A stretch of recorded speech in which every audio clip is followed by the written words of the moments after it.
Assalamualaikum warahmatullahi wabarakatuh. Perkenalkan, kami dari kelompok 5. Di sini kami akan menayangkan sebuah video yang berjudul Pancasila dalam konteks ketatanegaraan Republik Indonesia.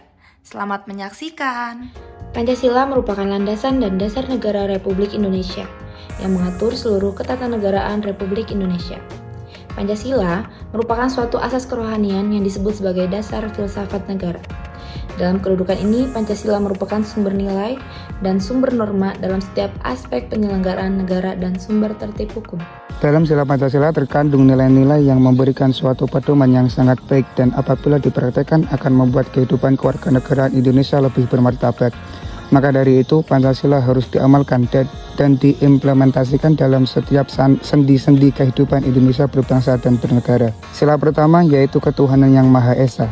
Dalam sila ketuhanan yang Maha Esa ini terkandung nilai bahwa negara yang didirikan adalah sebagai tujuan makhluk Tuhan yang Maha Esa. Segala hal yang berkaitan dengan pelaksanaan dan penyelenggaraan negara, bahkan moral penyelenggaraan negara, politik negara, pemerintahan negara, hukum dan peraturan perundang-undangan negara, kebebasan dan HAM harus dijiwai nilai-nilai ketuhanan yang Maha Esa. Sila kedua yaitu kemanusiaan yang adil dan beradab. Dalam sila ini terkandung nilai-nilai bahwa negara harus menjunjung tinggi harkat dan martabat manusia sebagai makhluk yang beradab. Nilai kemanusiaan yang beradab adalah perwujudan nilai kemanusiaan sebagai makhluk yang berbudaya, bermoral, dan beragama. Itulah mengapa dalam kehidupan bersama dalam negara harus dijiwai oleh moral kemanusiaan untuk saling menghargai, sekalipun terdapat perbedaan karena hal itu merupakan suatu bawaan kodrat manusia untuk saling menjaga keharmonisan dalam kehidupan bersama. Selanjutnya, pada sila ketiga yaitu Persatuan Indonesia. Dalam sila Persatuan Indonesia, terkandung nilai bahwa negara adalah jelmaan sifat kodrat manusia monodualis, yang dimana sifat kodrat manusia monodualis yaitu sebagai makhluk individu dan makhluk sosial. Adanya perbedaan bukan untuk menjadi konflik dan permusuhan, melainkan diarahkan pada suatu yang saling menguntungkan, yakni persatuan dalam kehidupan bersama untuk mewujudkan tujuan bersama. Sila keempat yaitu kerakyatan yang dipimpin oleh hikmat kebijaksanaan dalam permusyawaratan perwakilan. Nilai filosofis yang terkandung dalam sila ini bahwa hakikat negara adalah sebagai bentuk sifat kontrak manusia makhluk individu dan makhluk sosial. Negara adalah dari dan oleh rakyat. Rakyat merupakan asal mula kekuasaan negara, maka dari itu dalam sila keempat ini terkandung demokrasi yang secara mutlak harus dilaksanakan dalam kehidupan berbangsa dan bernegara. Sila kelima yaitu keadilan sosial bagi seluruh rakyat Indonesia. Dalam sila ini terkandung nilai-nilai yang merupakan tujuan negara sebagai tujuan dalam hidup bersama. Dalam sila kelima juga terkandung nilai keadilan yang harus terwujud dalam kehidupan bersama, yaitu kehidupan sosial. Keadilan tersebut harus didasari dan dijiwai oleh hakikat keadilan kemanusiaan, yaitu keadilan dalam hubungan manusia dengan manusia lainnya.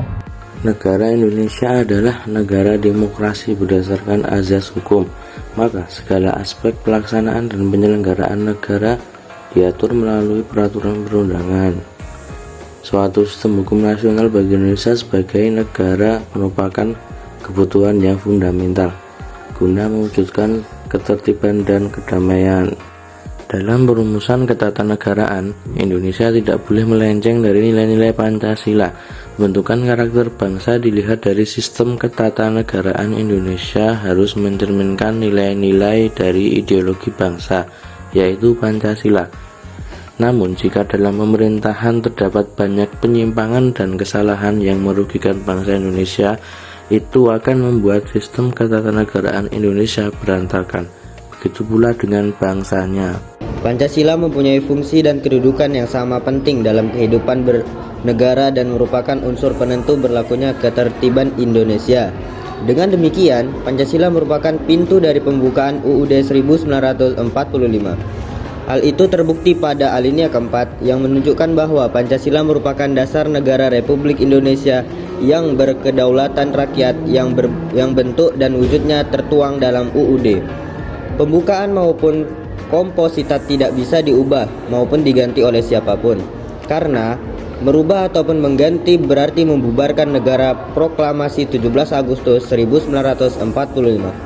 Karena Pancasila merupakan fundamental terbentuknya bangsa Indonesia.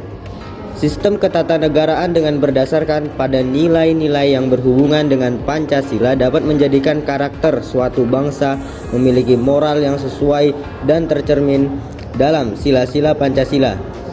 Negara Indonesia dan masyarakat Indonesia dengan ketatanegaraannya berdasarkan pada Pancasila akan membawa dampak positif untuk terbentuknya bangsa Indonesia. Sistem ketatanegaraan Republik Indonesia menurut Undang-Undang Dasar 1945 tidak menganut suatu sistem negara manapun, tetapi adalah suatu sistem khas menurut kepribadian bangsa Indonesia itu sendiri. Nilai Pancasila dalam suatu sistem ketatanegaraan Indonesia yaitu terjadinya hubungan fungsional atau porsional antara kekuasaan-kekuasaan negara, penyelesaian sengketa secara musyawarah. Sedangkan peradilan merupakan sarana terakhir dan hak-hak asasi manusia yang tidak hanya menekatkan hak atau kewajiban, tetapi terjalinnya suatu keseimbangan antara hak dan kewajiban.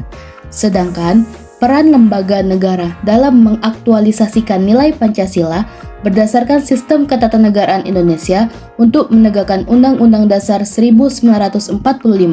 Sistem ketatanegaraan Republik Indonesia tidak terlepas dari ajaran trias politika, yaitu ajaran tersebut berisi ajaran tentang pemisahan kekuasaan negara menjadi 3, eksekutif, legislatif, dan yudikatif. Eksekutif terdiri dari presiden, wakil presiden, dan menteri kabinet. Eksekutif memiliki fungsi pelaksana undang-undang dasar dalam perjalanan negara. Legislatif yaitu DPR memiliki fungsi membuat undang-undang dasar. Sedangkan yudikatif yaitu Mahkamah Agung memiliki fungsi mempertahankan pelaksanaan UUD 1945.